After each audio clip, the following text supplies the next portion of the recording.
très heureux de vous retrouver ce soir dans la salle du Parc Chabrière, alors que nous sommes à quelques jours du premier tour de cette élection municipale. Vous voir ainsi, vous retrouver, visage connu depuis longtemps, connu depuis plus récemment, que je rencontre ce soir. Vraiment, c'est un grand bonheur de vous retrouver, de vous voir attentif, de vous voir souriant. Et je peux vous le dire, se retrouver face à vous ce soir, ça fait un petit moment où on souffle, on oublie un instant la fatigue et les turpitudes d'une campagne, parce que c'est aussi ainsi que les choses se passent. Il est encore trop tôt pour les remerciements, il reste, comme c'était dit tout à l'heure, beaucoup de travail encore à faire, mais je veux vous dire ce soir que d'ores et déjà, il faut lancer un grand salut fraternel à tous ceux qui ont déjà donné tant de temps, d'énergie, d'envie, d'imagination, que vous soyez aguerris, nouvelles, nouveaux venus dans une campagne. Et dès aujourd'hui, je veux vous dire un grand merci. C'est un moment de plaisir de se retrouver avec vous ce soir.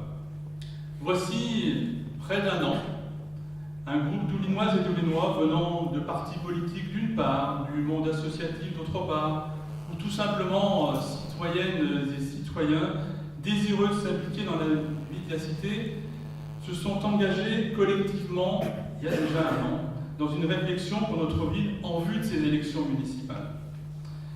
Nous avons débuté par des questions de base et des questions essentielles, je crois. Quelle est l'histoire de cette ville et de ses habitants? Pourquoi Oulin a ses spécificités? Comment a évolué notre ville ces dernières années? Dans quelle ville vivons-nous? Quelle ville voulons-nous pour demain? En réalité, nous nous sommes demandé d'où venons-nous? Où en sommes-nous? Où voulons-nous aller? Et vous conviendrez avec moi que lorsqu'on a répondu collectivement, de façon sérieuse et raisonnée à ces trois questions, on est armé pour définir et proposer un projet pour Oulin.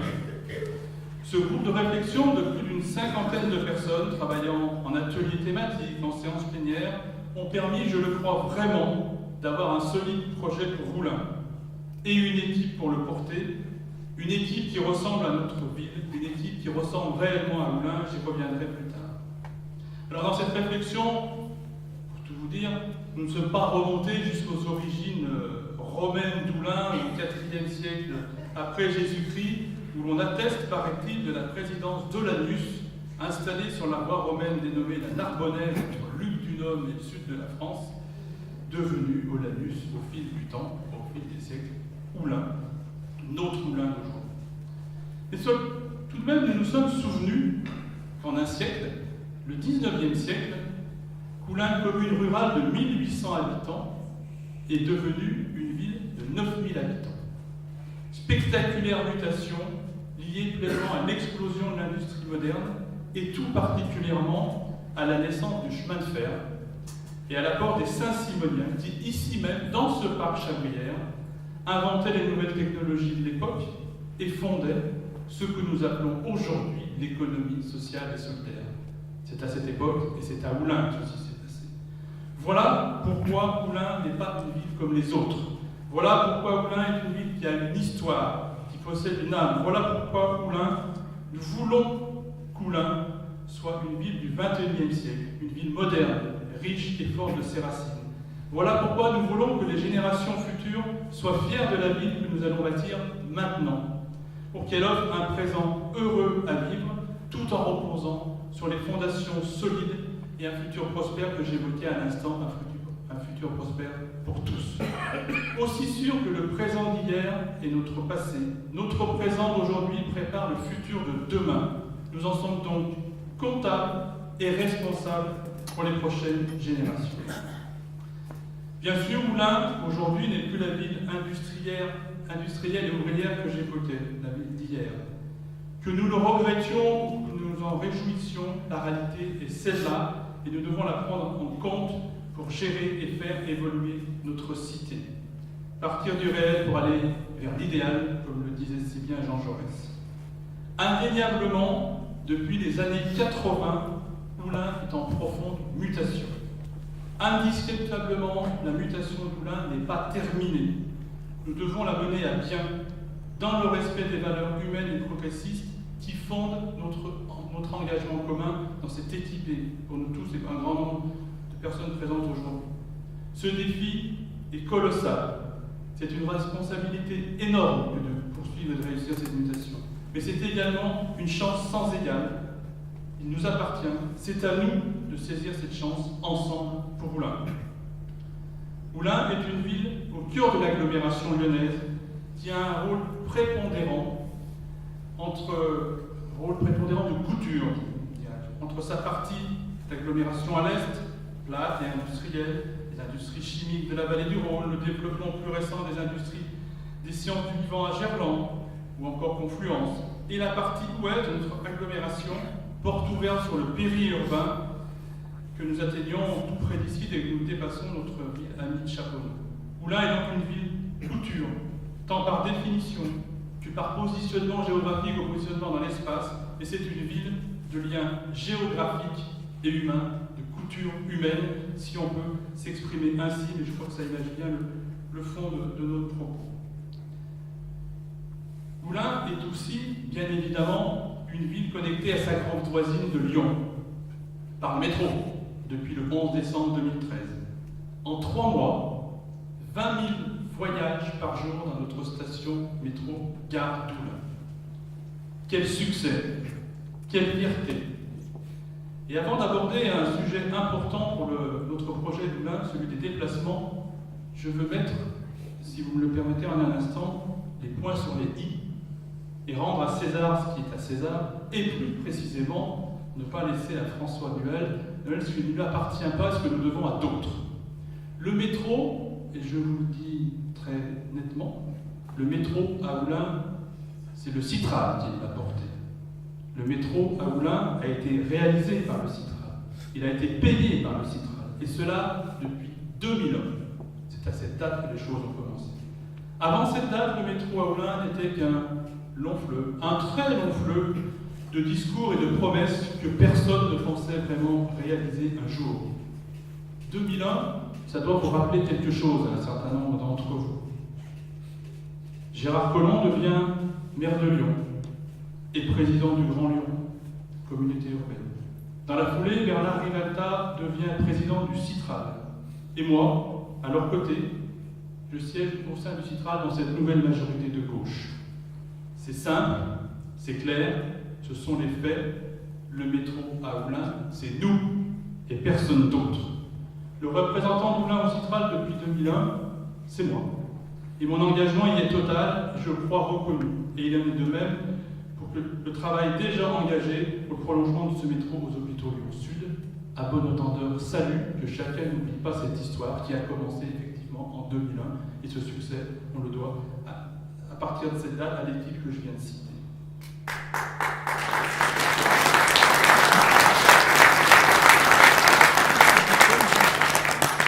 Cependant, la problématique des déplacements Oullins ne se limite pas au métro et à son prolongement.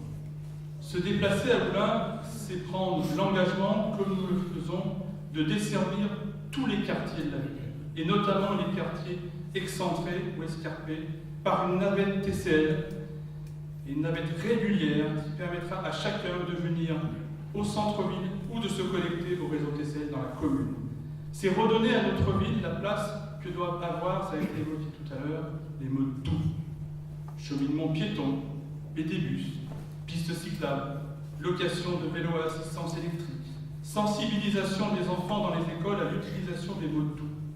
Aussi rappel des règles du code de la route à tous, ou organisation d'une journée mode doux, ou mise en place de voiries sans voiture certains dimanches dans la commune. Vous avez pu découvrir sur le terrain notre projet précis de la journée découverte que nous avons fait des 4 itinéraires mode doux que nous mettrons en place dans notre commune. Les uns ont parcouru ces itinéraires à pied, en vélo, et j'ai même vu certains en trottinette, et c'était vraiment un bon exemple. Ce projet de 4 itinéraires mode doux dans la ville est un projet ambitieux, il faut le dire, mais il est tout autant réaliste. Un ou une élue municipale sera en charge des déplacements mode doux dans notre équipe, ce qui montre l'importance et l'implication politique que nous déploierons à ce sujet que je n'hésite pas à qualifié de majeur pour nous. Se déplacer, c'est aussi pouvoir stationner. Il n'y a pas un jour en porte-à-porte sur les marchés dans la rue, encore ce matin, où on ne m'interpelle pas, et c'est bien le mot, par rapport au problème de stationnement. Et il faut le dire, stationner à Oullins, c'est un peu mission impossible, pour reprendre le titre d'une série de la film connue. Il y a pourtant une réponse qui me semble tomber sous le sens. Les parkings souterrains existants dans la ville sont très largement sous-utilisés, pour ne pas dire plus. Rendons-les attractifs par un abonnement à bas coût réservé aux Oulinois, et ainsi il y aura plus de places de stationnement, et nous libérerons de la voirie en surface. À Lyon, ce type d'abonnement résident a fait ses preuves depuis plusieurs années. Il fonctionne par arrondissement. Cela fonctionne bien.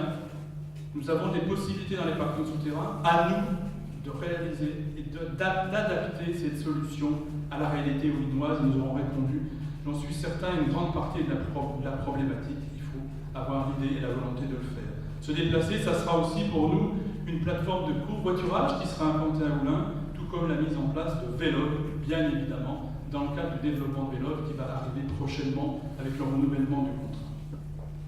Autre défi à relever pour la nouvelle équipe municipale que nous formerons dès le 30 mars prochain, c'est celui du logement. Ça a été évoqué dans le micro-trottoir, ça a été évoqué par un certain nombre d'intervenants avant moi. C'est vraiment un problème majeur. Il faut savoir, il faut que vous sachiez qu'à Oullins, il y a 700 logements vacants dans notre ville. Alors des besoins importants, et notamment pour les plus modestes d'entre nous, existent. Nous mettrons en place un observatoire de logements vacants à Oullins et inciterons à la remise sur le marché locatif de ces logements vides. 700 logements vacants à Oullins, c'est le chiffre de l'INSEE, c'est un chiffre tout à fait officiel que vous pouvez retrouver dans toutes les antennes de l'INSEE. C'est énorme. C'est insupportable lorsqu'on connaît le besoin et le nombre de mal logés, parfois dans un habitat insalubre encore aujourd'hui dans notre ville. Le laisser-faire de la municipalité actuelle est choquant et tout simplement indigne. Nous recréerons la chaîne du logement afin que chacun puisse, selon sa situation, son parcours ou son âge, trouver un logement dans la ville.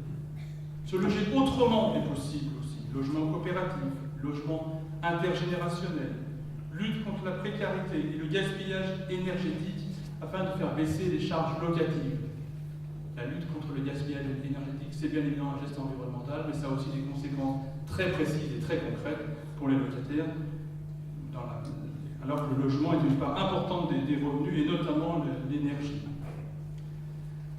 La lutte contre le gaspillage énergétique devra d'ailleurs être donnée en exemple. La ville devra donner en exemple, parce que, on le sait, les bâtiments municipaux, et notamment les plus récents, sont loin d'être exemplaires en termes d'économie d'énergie, bien au contraire.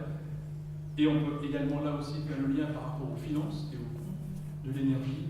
J'y reviendrai tout à l'heure, mais il y a là sans doute aussi une piste à étudier par rapport au gaspillage de l'énergie dans nos bâtiments municipaux, anciens ou nouveaux. Oullins, pour être une ville dans laquelle il fera bon vivre, doit s'humaniser. C'est un axe fort de notre projet, humaniser, de redonner de l'humain. S'humaniser en devenant citoyen. Création de conseils de quartier, dotés de réels moyens, d'un conseil des femmes, ça a été évoqué et applaudi tout à l'heure, j'en suis très heureux, qui veillera au respect de l'égalité des femmes, et aussi la création d'un conseil citoyen de la jeunesse, parce qu'il faut aussi donner la place à la jeunesse. Pour mettre en forme et pour mettre en vie cette démocratie citoyenne que nous voulons créer, nous créerons la compagnie. Ce sera notre maison de la démocratie locale et de la vie associative. Elle sera le signal d'une nouvelle respiration démocratique qui remplira les poumons d'Oullins. Le bien-être, donc pour s'humaniser, c'est aussi assurer la tranquillité publique. Ce n'est pas un sujet tabou. Moi, je n'ai pas de problème pour parler de la tranquillité publique, parce qu'on a notre discours qui est cohérent par rapport à notre philosophie et nos idées. La tranquillité publique, c'est le premier droit et le premier devoir de tous et de chacun. Nous mettrons en place un dispositif bien vivre dans sa ville et réorienterons la mission de la police municipale vers une présence de terrain permanente. Je veux prendre une minute sur ce point de la police municipale et de sa mission. Car il faut écouter quand on fait, comme nous tous, dans l'équipe du porte-à-porte, on est sur les marchés, on doit écouter les habitants. Et je dois vous le dire, de nombreux habitants ont attiré notre attention, parfois avec insistance, pour ne pas dire plus, sur le rôle de la police municipale à Oulin. Disons-le sans détour, une certaine coupure semble s'être installée entre la police municipale et certains habitants. Il n'est nullement question de jeter la pierre aux agents de la police municipale, bien au contraire. Ils font au mieux le travail que le maire actuel leur demande de faire et avec les moyens qu'on leur donne, ce qui n'est pas simple pour eux. La question, le problème est celui de la définition de la mission de notre police municipale. Il s'agit ici d'une question de choix politique. Notre choix est clair. La police municipale est la première des polices de proximité. Avec nous, elle sera sur le terrain, proche des gens, à pied, en vélo, dans les quartiers, pour renouer le contact avec les habitants et régler les dysfonctionnements et les incivilités à la base, dès le début, et ainsi rendre le quotidien plus agréable à vivre pour un plus grand nombre. Les stewards de rue qui ont été mis en place il y a quelques mois, nous les pérenniserons.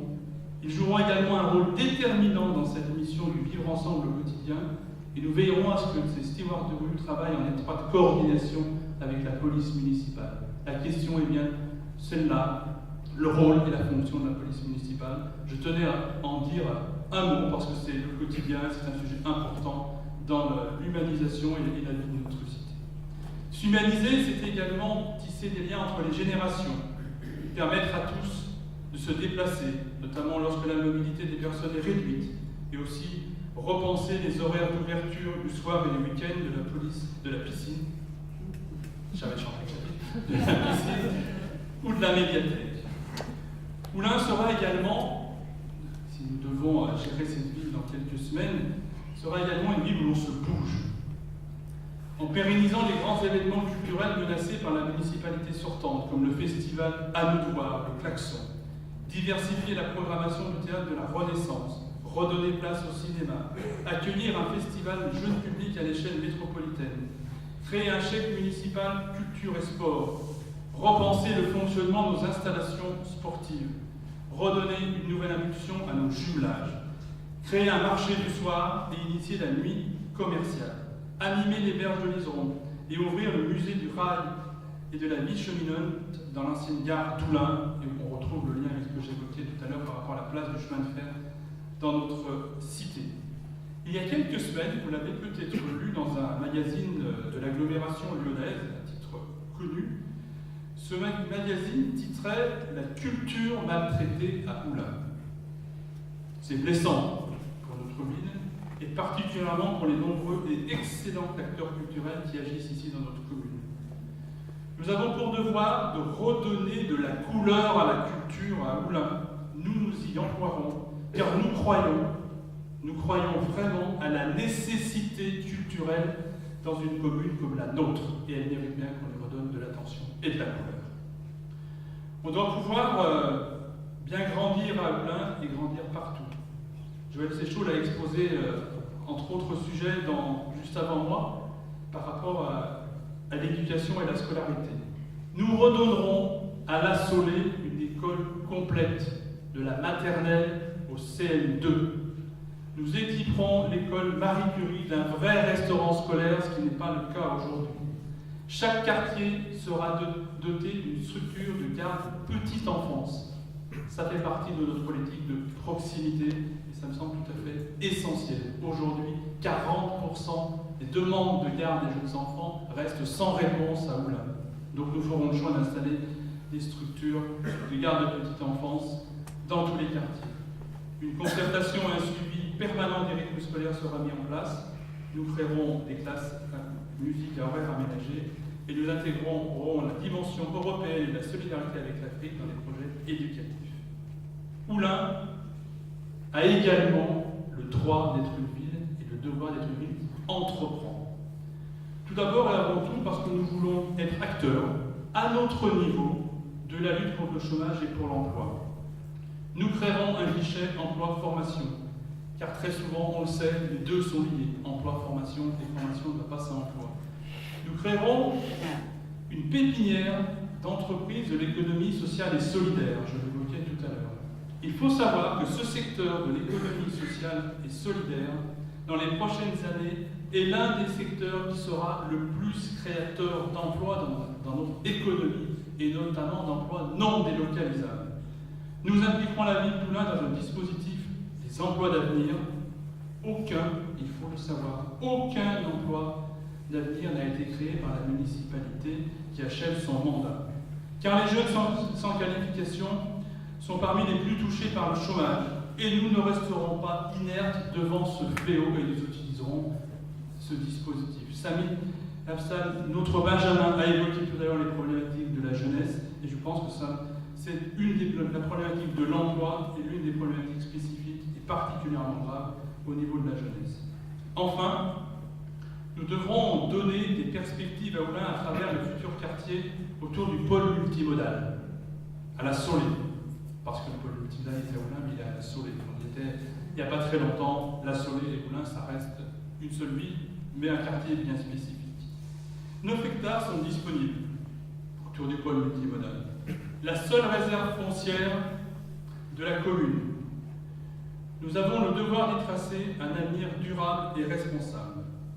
À travers une SCIC, une société coopérative d'intérêt collectif, nous veillerons à un aménagement qui préservera les liens architecturaux, les liens générationnels et culturels. Oullins aura sur ce terrain une vraie salle des fêtes, celle dont on a besoin. Nous sommes très heureux d'être ici, et avoir uniquement la salle du Parc Chamaillac comme salle des fêtes nous semble un petit peu dépassé et désuet. Nous pensons à une salle modulable qui sera à la disposition des associations et des familles, mais aussi qui sera un véritable, entre guillemets, zénith, qui travaillera à l'accueil de spectacles en lien avec son grand voisin de l'autre rive du Rhône, la halle Tony-Garnier. L'on sait, et je pense qu'il faut travailler sur cette piste. Aujourd'hui, la halle Tony-Garnier, qui est à une encablure de nous maintenant, on est relié directement, refuse un certain nombre de spectacles parce qu'ils sont trop petits en taille pour une telle halle et qu'ils cherchent un partenaire pour accueillir des spectacles de plus petite taille et de grande qualité. Et je pense que la proximité géographique et la création de cette nouvelle salle modulable nous offre une très belle opportunité que nous devons saisir. Sur ce terrain également, nous savons qu'une grande fédération sportive nationale souhaite ouvrir un lieu d'entraînement interrégional. Nous travaillerons et nous créerons cette structure avec cette fédération sportive. Nous créerons un pôle de santé solidaire qui sera ouvert, des espaces dédiés aux jardins partagés qui seront préservés, le logement et l'emploi y auront une place déterminante, je l'ai évoqué précédemment. Notre projet, vous avez pu le lire dans le document que vous avez reçu dans vos boîtes aux lettres, je suis sûr que vous l'avez tous lu sans exception, précise et expose en détail les grands axes que je viens de développer. La volonté, l'envie d'Oullins pour nous est grande. Elle est à la hauteur de la mutation de notre ville que j'évoquais, mutation qui se poursuit, et nous avons l'ambition pour réussir cette mutation et pour mettre en œuvre ce projet, ce programme que je viens d'évoquer rapidement. Je veux maintenant, dans une deuxième partie, et pour poursuivre, aborder 2 points sur lesquels je souhaite m'arrêter un instant. Le premier concerne le nerf de la guerre, celui des finances. Voilà. Martin l'a évoqué tout à l'heure. Et l'autre, celui de la métropole. Notre responsabilité est de faire que la métropole soit à la fois une chance pour notre agglomération et une chance pour notre ville. C'est possible. À nous de le vouloir, à nous de le faire, à nous de nous en donner les moyens pour que ça soit une réussite à la fois pour l'agglomération de notre ville. Au 1er janvier 2015, la métropole lyonnaise sera une réalité du quotidien pour nous tous. Dès cette élection municipale, et pour la première fois, c'est vous qui allez désigner les futurs conseillères et conseillers métropolitains. Pour la première fois, une couche du millefeuille administratif tant décrié va disparaître. Le Grand Lyon et le Conseil général ne seront plus qu'une seule collectivité. Il y aura donc un étage administratif de moins pour qu'on en dise, c'est un fait. Nous sommes en droit d'en attendre une simplification des démarches et une clarification des compétences. Cependant, nous devrons savoir évaluer judicieusement ce qui relève de la métropole dans un souci d'efficacité de l'agglomération et ce qui doit rester du domaine communal. Il n'y a pas opposition entre la métropole et la commune. Il faudra avoir la volonté politique de redonner aux communes, je n'ai pas peur de le dire parce que c'est un discours qu'on n'entend pas souvent, il faudra avoir la volonté politique de redonner aux communes certaines compétences qu'elles n'ont plus depuis plusieurs décennies, comme par exemple la propreté de nos rues ou les petits aménagements de la voirie locale qui méritent un traitement de proximité dans nos villes. Nous devrons apprendre à raisonner au niveau du territoire du sud-ouest lyonnais, entre communes voisines, pour des équipements ou des investissements avec une certaine autonomie par rapport à la métropole. Ou encore œuvrer pour simplifier l'accès aux services publics locaux, aujourd'hui dispersés entre différentes administrations, différents lieux et différents interlocuteurs multiples. Quelques exemples pour illustrer cette démarche, ce que peut apporter la métropole en dehors de cette fusion de deux collectivités. Grâce à la métropole, il faut le savoir, les bus des TCL et les bus du département du Rhône, les rouges et les bleus qu'on voit dans nos rues, seront dès le 1er janvier 2015 gérés par un central élargi à tout le Rhône. Il n'y aura plus qu'une seule autorité pour gérer les bus, les métros, les tramways et les trolleys. Le service sera ainsi rationalisé et nous devrons éviter certains doublons que nous connaissons entre ces deux systèmes de bus. Alors qu'en même temps, par ailleurs, nous manquons parfois de services et de moyens dans certains quartiers. Il y a des doublons entre ces deux services de bus et il manque de moyens par ailleurs. La rationalisation, la réorganisation, la gestion par un seul intervenant, une seule autorité organisatrice de transport, pour employer le terme légal et officiel, permettra de répondre à ce qui est parfois une incohérence. Odile de Petit l'a évoqué tout à l'heure, et a évoqué entre autres la dimension sociale de notre projet. L'action sociale, c'est plus de la moitié du budget du Conseil général actuellement. Avec la métropole, qui va récupérer ses compétences sociales du département, une seule personne n'aura plus à aller comme aujourd'hui à la Maison du Rhône pour son dossier RSA, dans une autre collectivité pour son logement, et enfin pour CCAS pour une aide d'urgence. La métropole va permettre à cette personne de n'avoir qu'un seul référent, qu'une seule administration, qu'un seul interlocuteur pour traiter l'ensemble de ses besoins sociaux. C'est bien évidemment un gain de temps, de facilité pour les personnes qui sont déjà en difficulté sociale et pour qui ces démarches sont souvent compliquées, mais ça sera aussi le moyen d'alléger le travail administratif des personnels sociaux qui ainsi, et c'est un objectif important, auront du temps à consacrer à l'être humain plutôt qu'au dossier. C'est ça aussi, cette rationalisation que nous pouvons mettre en œuvre et que nous voulons. Ensemble, nous pouvons donc inventer une métropole gagnante pour ses habitants et pour des services renforcés et simplifiés. Nous devons en avoir collectivement la conviction et la volonté. C'est dans cet état d'esprit que nous devons nous engager dans ce changement institutionnel majeur. La métropole, il faut le dire, est pleinement dans la logique et la continuité des grandes lois de décentralisation décidées par François Mitterrand. Elles vont dans le sens de l'histoire, dans l'histoire de la gauche. La métropole, cette métropole, elle sera, parce qu'elle va naître le 1er janvier 2015, cette métropole sera ce que nous en ferons. À nous d'en faire un espace de développement, de croissance, d'emploi, de richesse humaine et de bien-être dans nos villes et dans nos territoires. C'est ainsi que je veux, c'est ainsi qu'avec vous, et c'est le message que je veux faire passer de cet élément tout à fait positif, de cet outil merveilleux que nous pouvons réussir si nous avons cette volonté et cette philosophie. L'autre point que je voulais aborder, c'est celui des finances de la commune.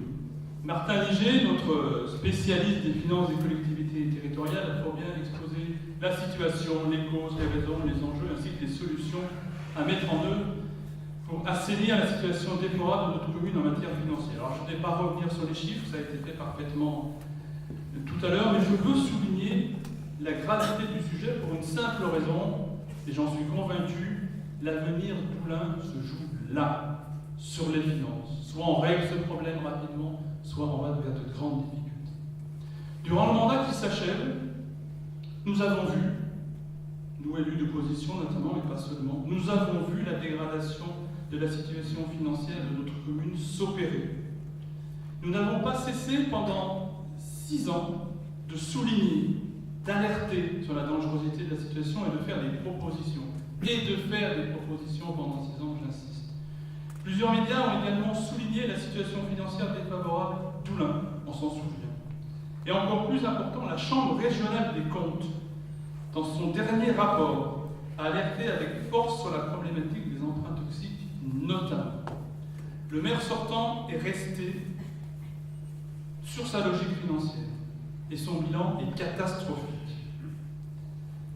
Mais la réalité l'a rattrapé et l'a même dépassé au point de devoir lui-même se contredire. Il faut se souvenir qu'il y a encore 2 ans, le maire actuel criait haut et fort qu'à Oulin, il n'y avait pas d'emprunt toxique. Aujourd'hui, je l'entends se vanter les avoir tous renégociés pour assainir la ville, pour sauver la ville, sauver Oulin de ses propres erreurs, de ses propres folies. Soyons sérieux 2 minutes et prenons le temps de mettre côte à côte ces 2 éléments. Il y a 2 ans, il n'y avait pas d'emprunt toxique. Comment a-t-il pu les assainir? Comment a-t-il pu nous sauver puisqu'ils n'existaient pas? Il y a un moment où il faut être sérieux et on ne pleure pas et on ne laissera pas le maire sortant s'en sortir par cette pirouette parce que franchement, il se moque de nous. Si les emprunts toxiques n'existaient pas il y a 2 ans et des élus municipaux, on se faisait railler à ce niveau-là, comment a-t-il pu sauver la situation? Il faut le dire, et je vais avoir des propos clairs et sans détour, il faut le dire, le maire sortant n'a pas eu la lucidité nécessaire de ne pas plonger dans le piège des emprunts toxiques tendus par les banques.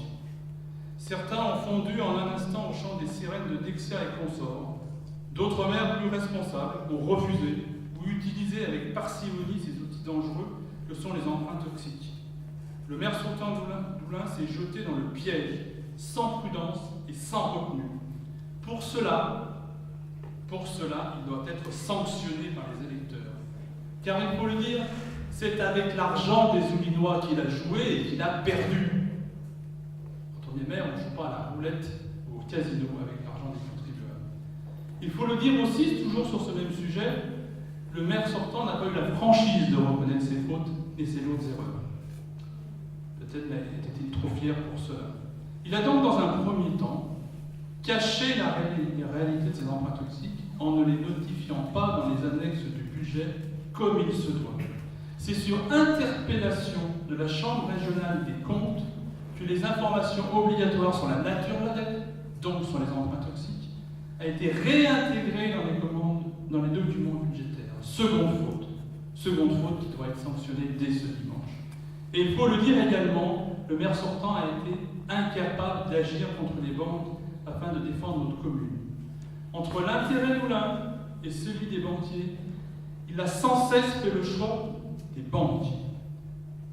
Pour exemple, le maire sortant a demandé l'autorisation au conseil municipal, parce qu'il faut une autorisation, d'user du droit de poursuivre les banques en justice. Et Martin Liger rappelait tout à l'heure le succès obtenu à Saint-Maur-des-Fossés cette semaine ou la semaine dernière. Donc il a demandé l'autorisation de poursuivre les banques en justice. Il n'a jamais utilisé ce droit que le conseil municipal lui a donné. Il fait bon être banquier à Oulin. Cela doit cesser. Nous devons y mettre fin maintenant. Soyons clairs, quel que soit le maire d'Oulin à l'issue de ce scrutin municipal, et là il faut être clair et sincère, quel que soit le maire, il sera dans l'obligation de gérer cette situation financière, la situation financière de la ville. Il sera contraint de régler la problématique sans délai. Les électeurs pourront dire encore de cette politique. Mais comment croire que le coupable, le fautif, qui a caché et nié la réalité de la situation, sera en capacité de changer la politique, de réparer ses fautes, de redresser nos finances publiques? Personne ne peut le croire. Dire encore de cette politique, c'est choisir de foncer dans le mur tête baissée. N'ayons pas peur de lui. Les électeurs pourront aussi, dès le 23 mars, dire stop. Dès ce dimanche, en votant pour l'équipe Ensemble pour Moulins, qui depuis 6 ans a vu le danger, l'a dénoncé, l'a rendu public et, comme je disais tout à l'heure, a proposé des solutions. Stop ou encore, par rapport aux finances, ce sera effectivement l'un des choix. Car il n'est pas trop tard. Beaucoup de temps a été perdu pour Moulins sur ce sujet, mais il n'est pas trop tard. Il ne reste pas une minute à perdre, il faut aussi le dire. Donc, ensemble, nous allons dire stop et nous allons mettre en place une autre politique financière pour sauver notre vie.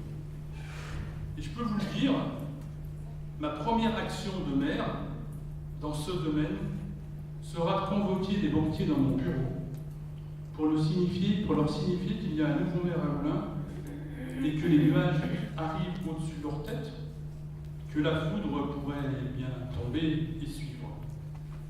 Les banquiers à Moulins, les banquiers qui ont prêté dans ces conditions-là, il faut que vous sachiez que les vacances au soleil à Moulins, c'est fini.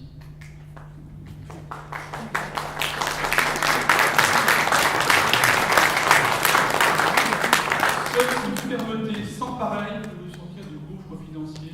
Il en va de l'avenir de Moulins, et il faut dire la vérité, il n'y a pas d'autre solution qu'une fermeté énorme avec les banquiers. Je n'abandonnerai jamais ma ville à des banquiers, et surtout pas pour des banques malsaines comme Dexia. Voilà les 2 sujets que je voulais, sur lesquels je vais m'arrêter un instant. Je pourrais, et je vais même vous le dire, j'ai envie de continuer de parler de Moulins. Mais le sujet ne peut pas être épuisé en un soir, tant il y a à dire, tant il y a à faire, et puis nous allons avoir 6 ans pour ça. Comme je l'ai déjà cité au cours de cette campagne, avec les lettres du verbe aimer, on peut écrire le mot maire. Moulinois toujours, j'aime profondément Moulins, et je vais prendre publiquement devant vous ce soir des engagements pour mon équipe et pour moi-même. Vous m'avez accordé, les Moulinois m'ont accordé leur confiance sur la durée pour les représenter et les défendre au Conseil général du Rhône, qui intégrera la métropole dans quelques mois, je l'ai évoqué tout à l'heure. Vous connaissez, ils connaissent donc mon engagement, ma disponibilité, ma capacité à me mobiliser et à faire gagner Moulins. Aujourd'hui, je suis candidat à la fonction de maire, entouré d'une équipe qui s'investira pour la commune. Conseillers municipaux sortants, responsables d'associations, militants, citoyennes, citoyens de tous les quartiers, de toutes les générations, de toutes les professions, de toutes les origines, une équipe qui ressemble à notre ville, une équipe qui ressemble à Moulins, une équipe qui représentera chacun et chacune des Moulinois, chacun et chacune d'entre vous. Cette équipe est riche, forte, motivée, une équipe qui a déjà fait ses preuves durant l'élaboration de notre projet, je l'évoquais tout à l'heure, et au cours de la campagne qui se termine. Une équipe unie, et j'ai pu l'apprécier, une équipe qui pense et qui joue collectif, d'une façon collective, d'une façon remarquable. Et je veux saluer ici, bien que la campagne ne soit pas finie, donc je le salue, mais je rappelle que c'est pas fini quand même, je veux saluer ici cet esprit collectif devant vous parce qu'il a été déterminant. Cette équipe de femmes et d'hommes est une équipe qui habite tous Moulins, y compris le futur maire. Et depuis toujours.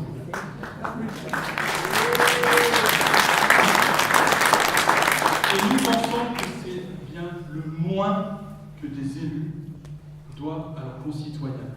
Habiter la ville, partager la ville avec eux, la gérer avec eux, c'est la moindre des choses. Je ne comprends même pas pourquoi la loi permet qu'il en soit autrement, même si c'est le cas. À titre personnel, je serai un maire à temps plein pour Moulins. Je refuse, et je m'engage devant vous, à exercer des mandats nationaux et même régionaux qui pourraient m'éloigner de la commune.